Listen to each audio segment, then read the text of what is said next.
Uma boa noite a todos, aos que nos assistem e os que estão aqui presentes. Então, nós vamos dar continuidade a esse ciclo de palestras da MERGS, iniciado no mês passado, de março, com o Dr. Gilson. Falou sobre a espiritualidade, e a ciência. Então, hoje eu vou falar sobre essa questão do envelhecimento, também o envelhecimento médico, e o que a espiritualidade pode ajudar as pessoas a terem um envelhecimento mais qualidade. Então, o título é esse, o médico que envelhece, e o papel da espiritualidade, entre tantos outros critérios de qualidade de vida que dignificam o envelhecimento, existem por aí. Sem dúvida que a espiritualidade, a crença, a fé, ou como assim chamamos, é de extrema importância para isso. Aqui tem 4 fotos, na verdade as duas são dessa mesma senhora, que é uma cirurgiã, e esses são médicos brasileiros, que têm quase 90 anos cada um deles e clinicam e trabalham ainda. O que surpreende é que uma cirurgiã, que quem é cirurgião sabe que nós podemos continuar tendo lucidez e capacidade cognitiva mantida, muito preservada, até idades bem avançadas. Agora, a questão do trabalho, da habilidade para manter, no caso, a especialidade cirúrgica, ela já é bem mais limitada. Mas essa senhora surpreende, e traz uma boa notícia para nós. Gostaria de lembrar, eu estava pensando como é que eu vou iniciar. Eu vou iniciar, todos conhecemos, o famoso discurso, a famosa que nós temos Hipócrates, o pai da medicina, que lá em 400 a.C., cunhou o juramento, que até hoje se repete nas faculdades de medicina, só que esse é o juramento modificado. Ele foi sofrendo, ao longo dos anos, modificações foram acrescentando situações específicas da mudança do comportamento da sociedade e modificando algumas palavras.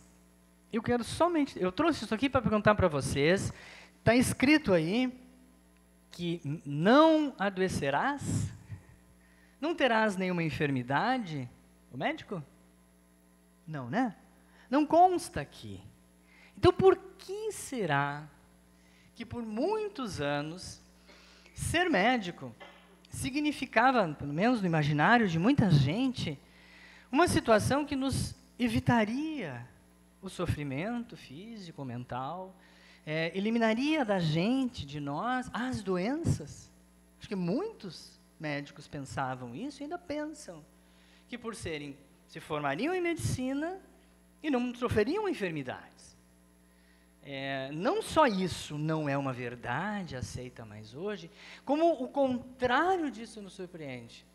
Em determinadas situações, em determinadas especialidades médicas, somos os que mais sofremos. Que estamos, então, à mercê das ações da vida cotidiana, do estresse, do excesso de trabalho, a remuneração não satisfatória, da perda desse reconhecimento que tínhamos, muito tempo atrás. Eu vou fazer 33 anos de formado ano que vem, e me lembro de quando me formei, existia ainda na minha cidade de Santa Maria, no interior do estado, era o maior evento do ano, era a formatura de medicina. Era algo assim, que um filho entrar na faculdade de medicina era a maior glória que podia existir. Era a faculdade, ainda naquela época mais ainda, a profissão mais difícil, mais difícil, principalmente baseado naquele critério de vaga e candidatos, era uma das profissões mais difíceis de conseguir. Os tempos foram mudando, é claro, e nós médicos fomos adoecendo mais. E a gente ainda não se dá conta que não há nenhum fator protetor para a gente, por sermos simplesmente médicos. Como eu disse, nos surpreendemos com a quantidade de doenças que atingem os médicos, especialmente as doenças mentais, e a falta de cuidado, do autocuidado. Então, nós pecamos, nós como classe, pecamos muito nessa questão do autocuidado. Aqui são dados para vermos que a população mundial está envelhecendo, nós também, como profissionais da área de saúde, estamos nesse conjunto, e que, em breve, muito em breve, vejam o que o Lancet publicou em 2017, que muito em breve, gente, em 2030, a expectativa de vida para mulheres pode chegar a 90 anos e alguns bolsões de longevidade no mundo. Então, especialmente na Coreia do Sul, A Europa vai continuar também, o Japão. Então, nós temos alguns desses locais, surpreendentemente, uma coreanazinha que vai nascer lá no ano de 2030, ela vai nascer com a expectativa de viver provavelmente 90 anos. Então, imagine que tempo ela tem pela frente. Quanto deve investir nisso, né? O quanto esse capital é vital para uma boa qualidade de vida.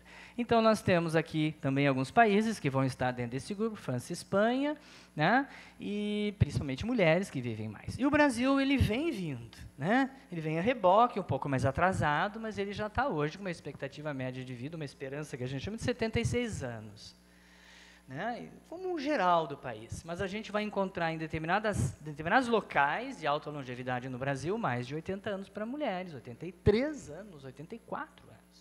Então, estamos realmente caminhando dentro desse fenômeno. Ele está, então, nos envolvendo. Não é um fenômeno que acontece só em países distantes que a gente não está. Bom, estamos envelhecendo, não é? Mas ainda estamos adoecendo muito. Esse estudo publicado no ano passado por essa revista, né, Neurology, Neurosurgery and Neuropsychiatry, colocou sobre essa questão do risco ao longo da vida das principais doenças neurológicas que vamos ter. Foi um estudo amplo, que abrangeu uma quantidade grande de pessoas, considerando, né, principalmente foi feito pela Universidade da Holanda, 12 mil pessoas, entre homens e mulheres, acompanhadas de 1990 a 2016, que realizaram exames, etc., ao longo do tempo, e viram aqui, ó, vejam esses círculos. Um grande número dessas pessoas tiveram demência, AVC e Parkinson.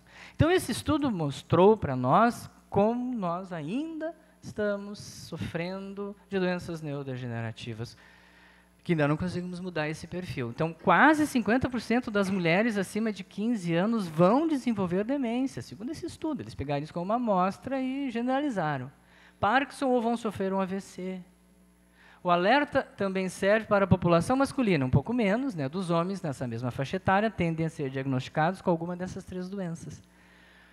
Então, lá, em faixas etárias, provavelmente acima da 7ª década de vida, como a gente está vivendo bastante tempo, esse número é cada vez maior de idosos demenciados. Esse é o grande ônus da velhice, em qualquer parte do mundo.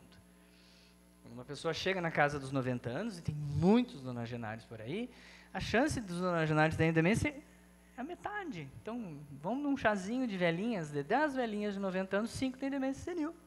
5 não tem. Então, é um número ainda muito alto de demência, mas a questão, essa é um dos ônus, né, pesados que a gente ainda paga por envelhecer tanto. Mas muitos vão sofrer de Parkinson, vão ter doença cerebrovascular, isquêmica, né, atrotrombótica, isquêmica ou hemorrágica.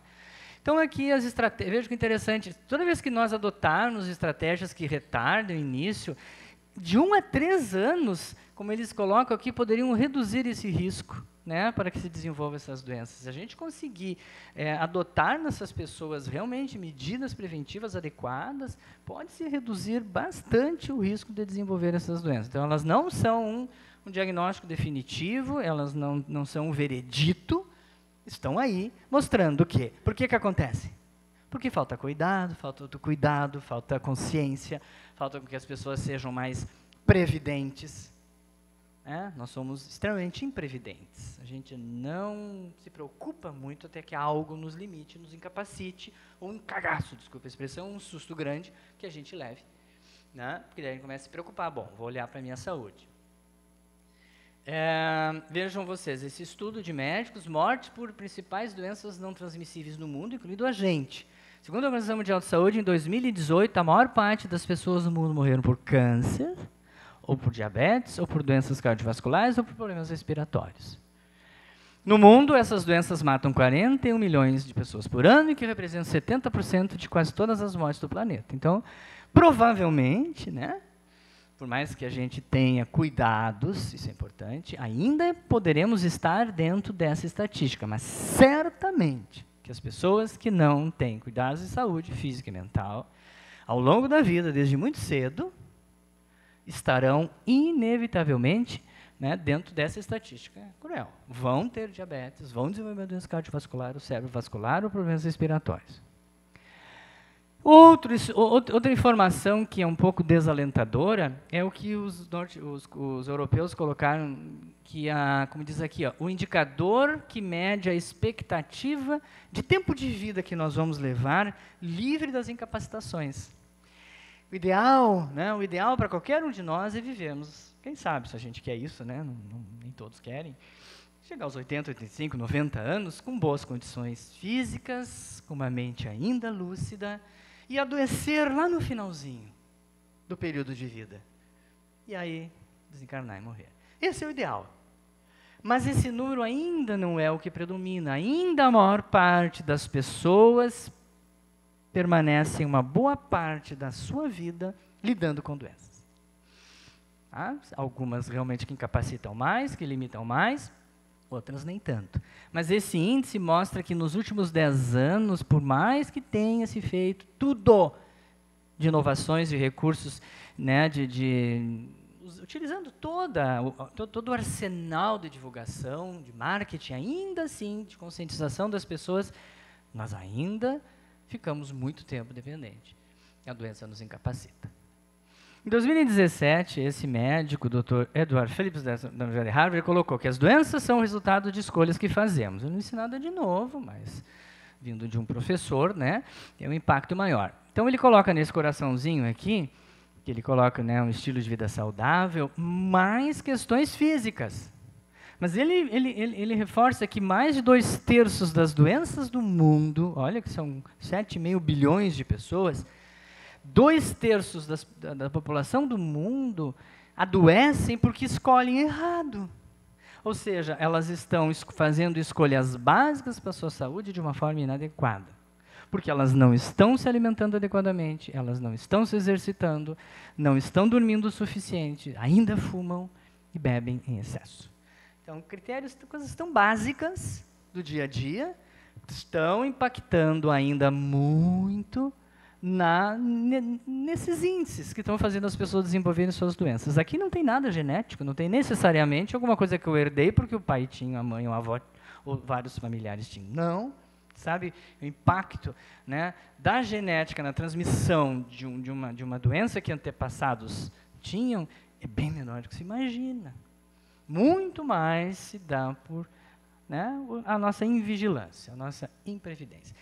E isso tem sido tão evidente que vejam vocês que na cidade mais evoluída, vamos assim dizer, né, a cidade científica que mais pesquisa no mundo, que mais traz conhecimento, né, aquisição de novas terapêuticas, são os Estados Unidos. Mas, no entanto, desde 1988, a expectativa de vida dos norte-americanos começou a desacelerar em comparação com países europeus, do Japão e Coreia do Sul. Por quê?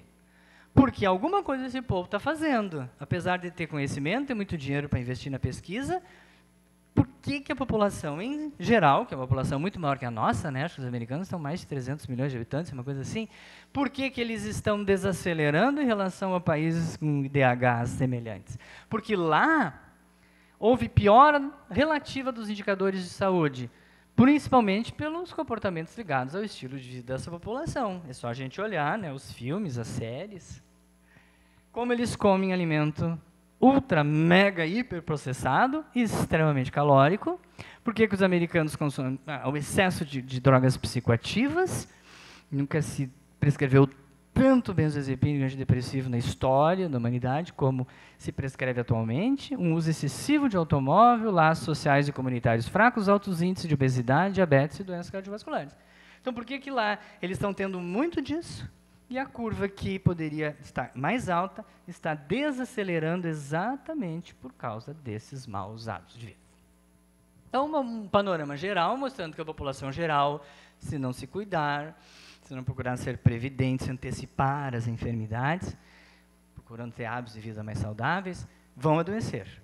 E vamos falar da gente, um pouquinho de nós. Tá? Pena que não tem nenhum acadêmico aqui, mas eu espero que os acadêmicos assistam esse vídeo em algum momento. Então, nós estamos adoecendo mais do que imaginávamos. A Organização Mundial de Saúde constatou a prevalência de transtornos mentais até 4 vezes maior entre médicos do que na população em geral. Situação já comprovada em estudos internacionais.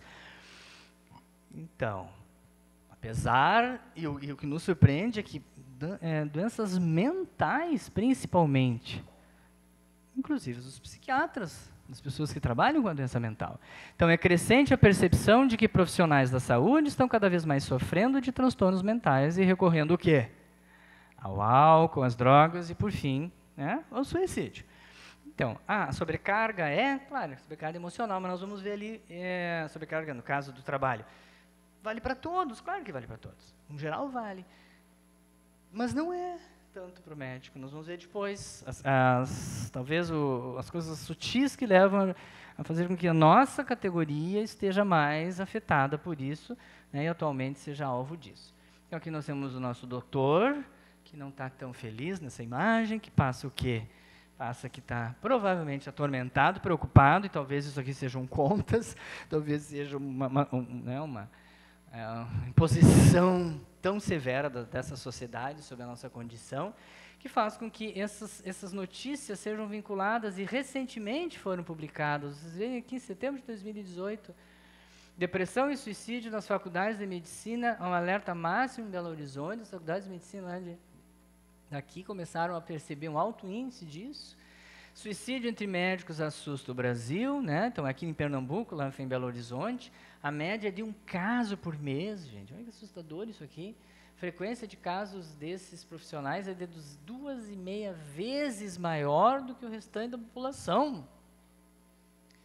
Né? Em média, 1 suicídio por mês está sendo registrado entre médicos pernambucanos. As mortes ocorrem em todas as regiões. Essa cidade aqui, no Agreste, testemunhou 2 casos, além de uma tentativa de suicídio. Então, é muito alto, é muito mais alto do que a gente imagina. E olha, profissionais que estão há mais de 50 anos trabalhando. Mas atingem também a eles. Né? Os nossos acadêmicos, os nossos estudantes de medicina também estão passando por isso. Vejam essa publicação nesse informativo lá. Pressão provoca surto de suicídio em estudantes de medicina da USP. Isso aqui é deste ano, eu acho. Esgotamento, ansiedade, depressão, internações psiquiátricas, tentativas de suicídio e morte. Os relatos dos estudantes nos parecem crescentes em frequência e intensidade e soam como um pedido de ajuda. Aqui também, né, ao menos 6 casos de tentativa de suicídio ocorreu na faculdade da USP. Começou a surgir desde o ano passado, gente. Surpreendente, desde 2017. Então, segundo dados de uma pesquisa realizada pela Associação Nacional de Dirigentes das Instituições de Ensino Superior, a ANDIFES, evidenciou que de cada 10 estudantes, 8 já relataram que tiveram problemas de ansiedade, tristeza e sensação de desesperança. Isso é das universidades em geral, incluindo todos os cursos. Nós vamos ver também que, incluindo os médicos, mais de 6% desses relataram que tiveram ideias de morte e cerca de 4% tiveram pensamento suicida. E também estamos vendo iniciativas que acabaram surgindo em decorrência disso. Não, uma demanda cada vez maior deste problema, então, instituições ou grupos, ou, aqui no caso, projetos foram criados aqui na nossa URGS, chamado Pega Leve, não sei se você ouviu falar, Emanuel, para capacitar colegas a identificar quem esteja com problemas de depressão e ansiedade, ali dentro da Faculdade de Medicina. E dentro da Faculdade de Medicina da PUC foi criado o Centro de Atenção Psicossocial para escuta e acompanhamento de situações que atrapalham o crescimento pessoal e profissional. Então, claro, que bom que exista, né, um alerta, e agora campanhas estão sendo feitas. É claro que a gente vê na televisão frequentemente, eu tenho uns 3 ou 4 convites para falar suicídio, nós vamos estar juntos lá na Tristeza. Então, tem várias... Isso começou a ser, né, esse tema a ser cada vez mais buscado quando chega próximo de setembro. Então, outubro é o tema do momento que se discute. Em 2015, o Jornal da Universidade Americana colocou que o estudo detalha, foi feito um estudo de revisão de 54 pesquisas internacionais produzidas ao longo de 50 anos. Juntas somam dados de sintomas de depressão em mais de 17 mil residentes médicos. Através da coleta de combinação de informações, os autores concluíram que quase 30% dos profissionais de informação têm sinais de depressão. É muito alto isso, no universo de quase 20 mil médicos residentes. A Fundação Americana para a Prevenção do Suicídio estima que de 300 a 400 médicos cometem suicídio anualmente, ou seja, praticamente uma morte por dia. Então, são índices altos, elevados, altos demais. O que será que está por trás disso? Então, uma das primeiras coisas que aparece é isso aí. Eu trabalho. Mas, gente, tem gente que faz um trabalho muito pior que a gente, que nós. Fica muito mais horas no trânsito, sobre os riscos de ameaças das mais diversas. Eu me lembro que no Mednesp do ano retrasado, no Rio de Janeiro, eu conheci um rapaz que, lá no Museu da Manhã, então nós fomos visitar o Museu da Manhã, ele ficava quase 4 horas, de 4 a 5 horas do dia dele, entre ir e vir, no trânsito. Porque morava longe, pegava 2, 3 ônibus. Então, e nós temos aqui, muito próximo do nosso meio, a dificuldade, que é a locomoção, os riscos iminentes. Então, há trabalhos muito mais desgastantes que talvez não causem tanto isso, suicídio. Então, há alguma coisa na gente, há algo em nós que nos diferencia. Nesse estudo, é a personalidade do médico. Informações de diferentes estudos caracterizam a personalidade dos médicos como predominantemente obsessivo-compulsiva, distímica, introvertida e ansiosa. Então, é como se nós descrevêssemos os artistas Manbabies, o que caracteriza eles, o que caracteriza o profissional de determinada área, o que caracteriza muito hoje os médicos. É triste, né?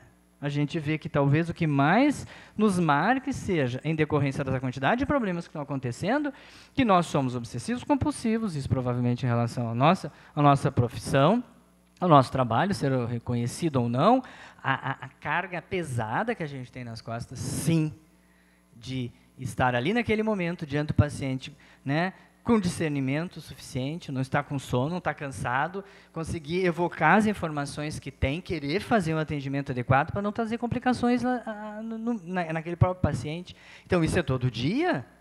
Todo dia que a gente está em contato com o paciente, seja onde for, em hospitais, em emergências, em consultórios, nós estamos sempre sob a ameaça, sob o risco de cometer um erro, voluntário ou involuntário. E dentro da medicina, há muito mais erros involuntários. Porque quando eu receito um anti-inflamatório, pode te aliviar a tua dor nas tuas costas, mas pode em ti te causar uma reação tão adversa que tu pode sangrar por um comprimido de um anti-inflamatório ou ter evoluir insuficiência renal. Então, nós temos uma série de complicações no remédio que, habitualmente, se usa grande escala, que tem suas indicações, mas pode causar um efeito tão adverso e ocasionar um dano irreversível naquele paciente. Então, esse risco está presente sempre. Nós, aqui na nossa sociedade sul-americana, sofremos menos, né, a pressão de quem? Da justiça, do que faz o controle, né, do erro médico. Se nós tivéssemos uma sociedade norte-americana, estaríamos vivendo uma neurose, um quadro bem mais agressivo. Estaríamos, assim, surtando com medo de que qualquer coisa que nós fôssemos fazer e não saísse adequadamente, teríamos que, né, enfrentar processos de toda ordem. Aqui, ainda na nossa sociedade, esse risco é menor, mas a gente procura fazer o melhor. E sabe-se o risco da prática médica, principalmente quem está em emergência. Nós somos um pouco para baixo. Quando a gente fala personalidade distímica, a gente é aquela pessoa pessimista, né? Descrente, um pouco desesperançosa, frustrada. Não digo nós aqui, mas muitos médicos estão naquele trabalho porque é necessário, tem que sustentar filho, tem que se sustentar, está fazendo aquilo mesmo não gostando. Que se pudesse, no momento seguinte, não mais trabalhar nessa área, eu não trabalharia. Então, isso é uma característica nossa. As pessoas introvertidas e muito ansiosas. Então, esse tipo de personalidade, de acordo com a literatura, os médicos evitam pedir ajuda. Outro problema. Tá? São excessivamente autossuficientes e tendem a negar a angústia pessoal ou o desconforto que possuem. Então, nós estamos com os problemas comuns a todos da sociedade contemporânea, os riscos da violência, né, vários empregos assumidos, problemas em toda a esfera, várias dimensões das esferas das relações, e aí nós temos um perfil de personalidade que nos dificulta. Somos introvertidos, não admitimos, temos uma dificuldade gigantesca de admitir problemas pessoais, né, negamos, vemos um sofrimento psíquico importante, que acaba levando a muitos ao caminho do suicídio. Pode até não ser esse direto, eu vou lá e tomo um veneno, me enforco, que são as causas principais do suicídio. No nosso livro que a gente fez não é o nome do livro, agora me esqueci. Aquele do suicídio que a gente escreveu junto para a Federação Espírita, está na vida. Então, ali, especialmente o capítulo do Paulo, foi catar o que há de características, principalmente o auto-suicídio na classe médica. Então, a gente vai realmente encontrar que, além disso, isso vale para qualquer um, mas vale também dentro da nossa classe. Que muitos de nós somos portadores de enfermidades mentais, especialmente a depressão, a distimia, a bipolaridade, e muitos, ou boa parte, subtratados. Porque o remédio, primeiro, talvez, tu tem que admitir que tu tome um antidepressivo, é algo que tu não te sente bem. Eu sou hipertenso, tá? Eu sou o Carlos Eduardo, hipertenso. Tenho uma família toda hipertensa. Minha mãe teve demência vascular, tias com AVC, todos os lados do meu pai com infarto. Eu tenho um medo gigantesco de ter esse substrato que possa me levar a isso, então eu me cuido. Né? E olha que às vezes eu estou sentado na frente de uma paciente que chega para mim, que não tem nada, e eu fico pensando, puxa vida, eu tomo um remédio para baixar o meu colesterol, porque o meu cardiologista me põe que o colesterol tem que estar bem baixo, por causa do risco que tu tem familiar. Vocês imaginam um médico cardiologista, um clínico, um endocrinologista, que está sentado e é ou diabético, tá? Dislipidêmico, sedentário, obeso, ou fuma, ou tem essas patologias, são coisas físicas, já há um preconceito entre nós, já há um sentir-se assim inferiorizado. Imagina tu tendo todos esses teus problemas mentais e não querendo admitir. Fazendo, então, um subtratamento, e aí acaba levando, em algum momento, né, que essas situações fogem do controle, te levam a uma depressão severa, né, e tu acaba optando. Não vê mais sentido na vida, não tem saída para nada, as coisas só vão piorar. Pensamento muito autodestrutivo, tu comete suicídio. O alto índice de álcool, gente, drogas de todo tipo, nós vimos na cidade americana, o alto índice de drogas psicoativas, aqui também se usa muito, especialmente opioides. O estilo cognitivo e características da personalidade que nós vimos atrás, no slide anterior, e fatores psicológicos sociais, como estresse, as menores taxas de religiosidade e espiritualidade, também na classe médica. Né? Esse alto índice de profissionais que não acreditam em nada, que materialistas, e quando o poder aquisitivo baixa, é agora. Não tem nada mais para significar isso, para dar propósito, sentido. Caminho. Eu tive, olha, uns 3 ou 4 colegas que eu conheci de convivência próxima, que cometeram suicídio, que jamais podia imaginar que eles procurariam esse caminho. Mas é como eu disse, eram introvertidos, não falavam da sua situação que estavam enfrentando, né, não procuravam um profissional, ajuda do profissional, e aí as doenças se instalam. Então, rapidamente, só para encerrar, por que a espiritualidade pode nos ajudar? Ela pode nos ajudar especialmente aqui, gente. No autocuidado. Tá? Como é uma dimensão extremamente importante nessa promoção de saúde, nós vamos olhar para essa velhinha, essa vovozinha queridinha, que tem nessa foto mais de 90 anos, e nós vamos ver que tem vários fatores que levaram ela a chegar a essa idade, envelhecer, provavelmente com muito mais saúde que muitos com menos idade, mas ela certamente colocou aqui, nessa construção, né, da sua saúde integral, fatores importantíssimos, como a dimensão física, os cuidados com a própria saúde, certamente uma pessoa que tem uma saúde mental melhor, com certeza tem bons vínculos de amizade e sociais, e tem um credo, tem uma fé.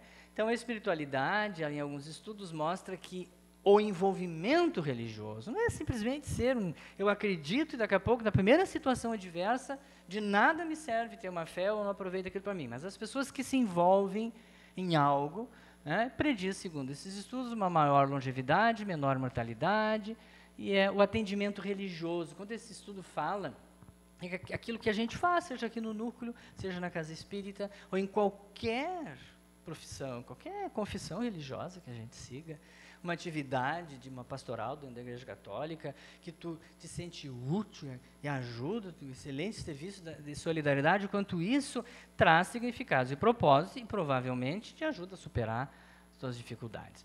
Né? Esse autor falou que o fato da velhice ser considerada a última etapa da vida faz com que ocorra um aumento da frequência sobre pensar na morte, sobretudo a respeito do que vem depois dela. Então, isso também ajuda. Então, nós temos muitos estudos, isso aqui é conhecido de todos nós, né? Pura a crença, a fé, em focar elementos existenciais imprescindíveis, ela pode nos trazer o quê? Aquilo que pode nos faltar em determinados momentos da vida, enfrentando situações adversas, como o significado e o propósito daquilo. Não só o bom, mas principalmente as fases dos momentos ruins. Como ela é um foro íntimo, ela pode despertar em nós isso. Há alguma força importante de preservar-nos, estimular o cuidado de nós próprios e capaz de despertar em nós esses sentimentos que vão superar os sentimentos ruins e negativos, especialmente nas famílias hoje idosas, em que aquela convivência entre filhos está comprometida, ou pela distância, ou pelos conflitos, pelas brigas, pelas separações, né? Muitos idosos estão envelhecendo distante de seus filhos ou de seus netos. Então, uma outra coisa é que acreditar nessa capacidade pode mobilizar forças internas poderosas no sentido de proporcionar às pessoas em geral a melhora da sua qualidade de vida, saúde, aqui compreendida pelo bem-estar, satisfação. Então a fé pode ajudar muito.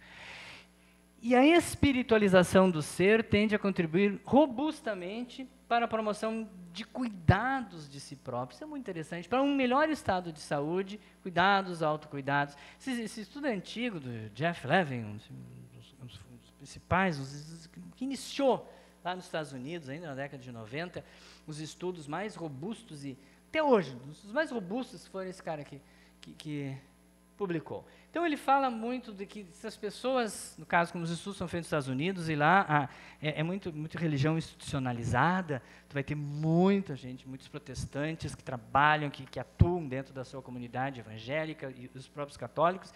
Então lá os estudos são muito mais fáceis de serem feitos, eles sabem muito bem, porque conseguem ser até bastante objetivos. Então eles viram que as pessoas que tinham uma fé maior, que eram mais espiritualizadas, elas se cuidavam mais, gente, elas procuravam estilos de vida mais saudáveis. Tu não encontraria naquelas sociedades, por exemplo, uns espíritas que vêm ao centro espírita, que vêm no núcleo tomar passe, mas no fim de semana se reúnem, bebem o sábado e o domingo, comem gordura, comem carne gorda, não se cuidam, param de tomar remédio, não tomam remédio. Então eu te digo, o que a espiritualidade ou a religiosidade está contribuindo em ti? Quase nada.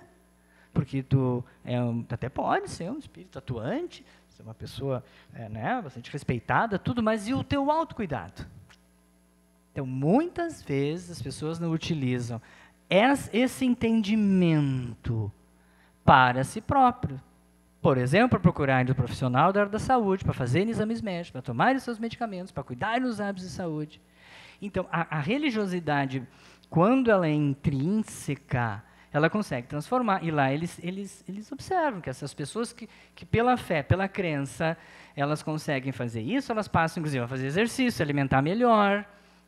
Elas, inclusive, obviamente, têm comportamentos abusivos, menores riscos de comportamentos abusivos, principalmente bebem menos, usam menos drogas ilícitas e até cintos de segurança usam mais. Claro que isso ainda faz tempo, hoje não seria. Mas até isso acontece. Então, nesse sentido, a crença, a fé incorporada que tu tens internamente, te ajuda. É um componente importantíssimo da construção da tua saúde integral, do teu bem-estar, na medida que tu faça isso, mas não é apenas dizer-se cristão, católico, né, praticante de uma religião espírita, que basta. Isso a gente sabe muito bem. Então, o maior estudo científico, voltando àquela questão que assusta muito, que é a questão do suicídio, mostra que também a religiosidade e a espiritualidade vai contribuir muito aqui. Está lá naquele nosso livro. O maior estudo científico analisou a relação religiosidade, espiritualidade e suicídio, foi publicado em 2012, nessa revista aqui, Journal of Nurses, incluiu 16 anos, foram observados 20 mil pessoas, e o fator protetor principal observado foi o envolvimento de serviços religiosos. Então, naquele grupo de pessoas, houve 3 vezes menos casos de tentativas de morte por suicídios entre aquelas pessoas mais religiosas, em que mais se envolviam em atividades da comunidade. Tá? Esse estudo foi feito na comunidade lá da Coreia do Sul. Isso aqui é antigo, do próprio Jeff Levin. A adoção de certas crenças religiosas encoraja crenças e estilos de personalidade saudáveis, motivando sábias decisões relativas à saúde. Então, quando a gente viu que uma das características principais que leva o médico a adoecer mais mentalmente, de ter mais um alto índice de suicídio, é o perfil da sua personalidade. O que a gente viu? Quem que leu ali? O médico é mais obsessivo, compulsivo, é mais distímico, é mais introvertido. Então, esse perfil da personalidade de autossuficiente, de não procurar ajuda, de não aceitar suas limitações e sua falibilidade, faz com que ele não tenha uma personalidade saudável. Ele não faça escolhas sábias relativas à sua saúde e continua sendo imprevidente. Imprevidente. O problema não vai acontecer. Eu não vou ser atingido por essa doença. O outro teve câncer, o tal teve derrame, o outro que eu conheço fumou a vida inteira, teve infartou por isso, ou desenvolveu câncer de pulmão. Eu não. Então, existe muito isso ainda permeando, lamentavelmente, a nossa classe, e por isso que a gente está vivendo hoje esse fenômeno assustador de termos mais doença mental do que a média da população mundial. As pessoas que se envolvem em atividades religiosas tendem a fumar menos, abusar menos de bebidas alcoólicas e evitar envolvimento com drogas, delinquência na juventude. Isso é muito conhecido, foi Canning lá em 2001, já evidenciou. Isso aqui é algo que eu vejo muito no dia a dia. Por lidar com pessoas idosas e pessoas que têm doenças que acabam, estas doenças, levando, por consequência, a outras. Primeiro, que os mais altos índices de espiritualidade estão relacionados diretamente a mais baixos níveis de ansiedade no geral. As pessoas mais espiritualizadas, que se utilizam muito dessa crença na sua vida, se beneficiam mais do que as que não têm. Mas isso aqui é muito interessante. Também Jeff Levin. Considerar a fé que uma pessoa tem, tudo aquele paciente que nós atendemos, tá? Em diferentes especialidades que a gente tenha. Talvez tu menos por ser criança, mas os adultos. O idoso, se ele tem uma fé, tem uma vivência importante, tem um envolvimento religioso, acredita muito naquele Deus, confia, seja que Deus for, seja que profissão ele, seja a sua confissão religiosa, não importa qual seja. Mas tem importantíssima fé que ele tem, e esta fé é fonte de conforto para ele. Esta situação, que nem todos têm, mas quando ela existe, ela é muito benéfica, ela pode ajudar aquela pessoa, por exemplo, no caso de um hipertenso, eu gosto muito desse exemplo, um hipertenso, muitos de nós somos, tratamos, mas um hipertenso que não trata, que não é rigoroso na medicação, ou se cuida no excesso de sal, acaba tendo um AVC.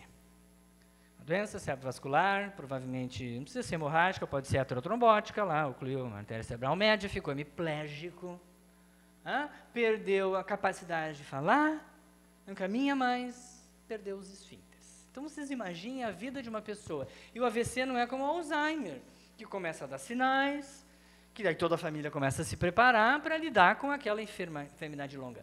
O AVC, ele é do acordar diferente do que dormiu. É de uma hora para outra ver a vida totalmente diferente, modificada, dependendo, obviamente, da dimensão e da extensão do AVC. Mas esse é aquele que tinha uma vida, né, a princípio, ativa e independente, passa da noite para o dia a depender. E a doença física tão dramática que é o acidente vascular cerebral, leva inevitavelmente ao surgimento da doença mental. É difícil uma pessoa por dor AVC não ter depressão, não ter labilidade emocional, não passar a ter transtornos de ansiedade grave.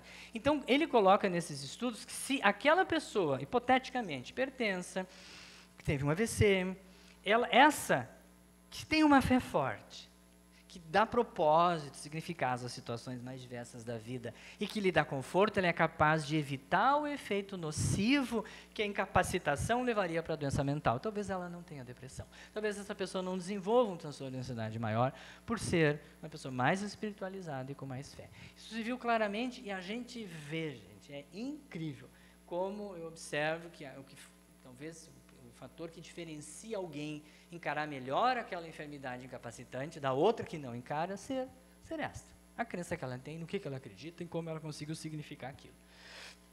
Esse é um estudo publicado em 2017, que mostrou que, incluiu 3.151 militares, vejam vocês, veteranos, concluiu que altos níveis de envolvimento religioso pode ser um fator protetor para o desencadeamento das doenças mentais. Então, lá no início dos estudos, tinha muito só aquela questão, já se falava muito do envolvimento, mas os estudos que estão vindo agora, eles reforçam que é isso que dá mais, que corrobora, que dá mais robustez aos resultados, tá? Que é a questão da gente se envolver em alguma coisa, ligada à fé, crença, religiosidade. Não há detalhes, especificações, que essa tem que ser melhor que a outra, etc. Mas que é o envolvimento. E que a gente sinta que aquilo nos cause um bem-estar. Então esse é o resumo da ópera, que os ensinamentos religiosos com frequência promovem uma visão positiva do mundo, que engloba esta vida e a vida após a morte. Então essa questão da religiosidade ou da espiritualidade, ela pode levar o quê? Aquilo que a gente precisa muito hoje, a ter um bem-estar melhor. Não deixar de ter ansiedade, pelo amor de Deus, é uma falsidade. Ninguém vive no mosteiro, ninguém vive isento de preocupações, todos temos um nível, um grau, temos os nossos recursos, os nossos mecanismos de defesa diante do estresse e ansiedade, que é variável, mas todos temos esta cota e lidamos com ela. O que a gente tem que buscar é ter mais bem-estar, apesar das situações. E semana passada, eu não posso falar porque eu estou ao vivo, mas se eu tiver... Eu atendi tanta pessoa idosa numa semana, que eu acho que eu matava um enforcado. Se eu tivesse que atender mais um naquela noite, eu estava tão cansado. Assim, foi uma semana puxada, intensa. Sei, em março, não sei se vocês tiveram essa mesma percepção, esse ano parece que vem todo mundo enlouquecido, nunca vi tanta gente nos consultórios, tanta gente no serviço que eu atendo. E aí, o idoso é um ser mais complexo para lidar. Então, a gente, apesar disso, vem um fim de semana, tu descansa, tu começa e tu precisa fazer essa revisão, apesar de ser uma semana exaustiva, te exigindo muito, mas tu precisa buscar isso. Mesmo assim, por todos os recursos que tu tem dentro de ti. E sabemos que essa questão da espiritualidade pode ser pela promoção da esperança, do otimismo e da alegria. A gente tem que entender que nós estamos fazendo um papel, desempenhando uma atividade que é importante, que não é desgastante, mas nós não podemos nos colocar como vítimas, como alguém que está sendo sugado pelos outros, como alguém que está sendo manipulado, roubado, como muitas pessoas vão para o seu trabalho, levando consigo uma característica do seu temperamento péssima para a saúde, que é a chamada hostilidade clínica. Se cada um de nós, e muitos de nós, vamos para o trabalho, para nossas atividades, para o convívio com a família, com o pé atrás, desconfiados, revoltados, vitimizados, com qualquer situação, reagiremos com uma reação exagerada, com ira, com revolta, com insatisfação. Se isso permear o nosso dia a dia, a maior parte do tempo, gente, nós estaremos fadados a desenvolver doenças, a agravar as que já temos. Então, precisamos de algo que nos dê esperança, otimismo e alegria. Pode ser a fé? Pode. Ela pode nos dar significado, propósito, nos ajudar a enfrentar melhor as coisas? Pode. Pode ser o meu time de futebol. Hoje o meu time de futebol está jogando, internacional. Hoje o meu time internacional, que vai passar para a segunda fase da Libertadores, está jogando. Então, ele pode me trazer bastante significado. Eu posso estar inserido num grupo tradicionalista e aquele grupo ser tudo para mim. Então, há muitas dimensões, para me trazer significado, propósito, me ajudar a enfrentar positivamente a vida. A fé, a religiosidade é uma delas. Então, é isso que a gente tem que buscar. E o grande Leon Denis dizia, que pedia, nos exortava a trabalhar e nos dizia, trabalha com todas as potências de teu ser, por preparar esta evolução. É mistério que a atividade humana se dirija com mais intensidade para os caminhos do espírito. O homem está vitorioso do mundo visível, as aberturas praticadas no universo físico são imensas. Isso nós já sabemos, já conquistamos muitas coisas. Agora nos resta conquistar no mundo interior, conhecer sua própria natureza e o segredo de seu esplendoroso porvir. Eu quero iniciar com um videozinho que acho que todo mundo já viu na internet, mas ele é bem explicativo sobre as escolhas que nós vamos fazer para a nossa saúde ou nosso estado de doença.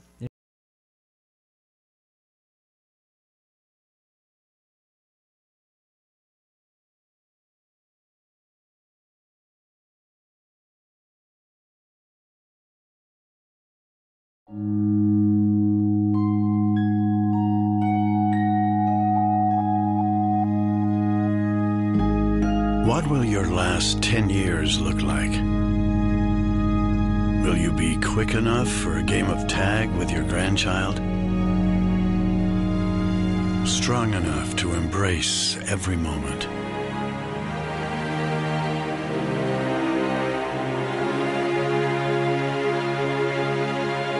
Will you grow old with vitality?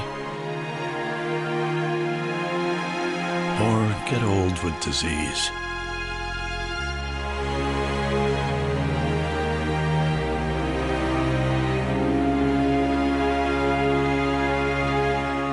It's time to decide. The average Canadian will spend their last 10 years in sickness. Change your future at makehealthlast.ca.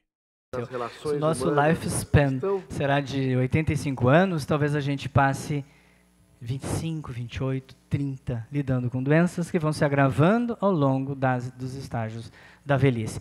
Isso ainda é o que predomina. Mas, se a gente desde cedo começar a se preparar para isso, imaginar planejar o envelhecimento como uma fase longa e necessária, a gente diminui os riscos enormemente disso, tá? E nós, como médicos, né, precisamos mais ainda por termos a consciência da dimensão, né, e quanto uma doença pode ser devastadora na vida da gente, comprometer todos os nossos planos e planejamentos. Eu queria contar uma história rápida, porque eu escolhi geriatria.